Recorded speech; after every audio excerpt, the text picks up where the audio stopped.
As a fan ಒಂದು audience ಆಗಿ ನಾನು ಒಂದು ಆಚೆಯಿಂದ ಒಳಗೆ ಹೋಗಿ ನಾನು ಏನು ಹೇಳಬೇಕಿತ್ತು ಅದನ್ನು ನಾನು ಹೇಳ್ಬಿಟ್ಟು ಬಂದೆ.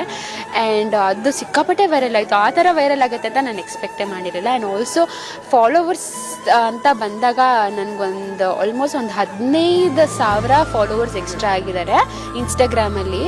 ಆ್ಯಂಡ್ ಮೆಸೇಜಸ್ ಅಂತೂ ಒಂದು ಟ್ರೂ ಫ್ಯಾನ್ಗೆ ಒಂದು ಟ್ರೂ ಫ್ಯಾನ್ಸ್ ಹೆಂಗಿರ್ತಾರೆ, ಒಂದು ಸ್ಟಾರ್ ಕ್ರೇಜ್ ಏನಂತ ನನಗೆ ಗೊತ್ತಾಗಿದೆ ಬಿಗ್ ಬಾಸಿಂದ ಆಚೆ ಬಂದಮೇಲೆ. ಬಿಕಾಸ್ ಗಿಲ್ಲಿಯವ್ರ ಫ್ಯಾನ್ಸ್ ಅಷ್ಟಿದ್ದಾರೆ ಅಂದರೆ ನಾನು ಇಮ್ಯಾಜಿನೇ ಮಾಡಿಲ್ಲ. ಎಲ್ಲ ಸ್ಟೋರಿಗೂ ರಿಪ್ಲೈ ಮಾಡ್ತಾರೆ, ಎಲ್ಲದಕ್ಕೂ ಲೈಕ್ ಮಾಡ್ತಾರೆ.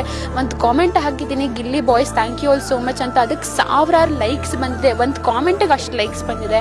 ನನ್ನ ಪೋಸ್ಟ್ಗೆ ಅಷ್ಟು ಲೈಕ್ಸ್, ಅಷ್ಟು ಕಾಮೆಂಟ್ಸ್ ಅಷ್ಟೊಂದು ಬಂದಿದೆ. ಅಂದರೆ ಯಾವ ರೀತಿ ಅವ್ರನ್ನ ಇಷ್ಟಪಡ್ತಾ ಇದ್ರು ಅಂತ ನನಗೆ ಅವತ್ತೇ ಗೊತ್ತಾಗೋಯ್ತು.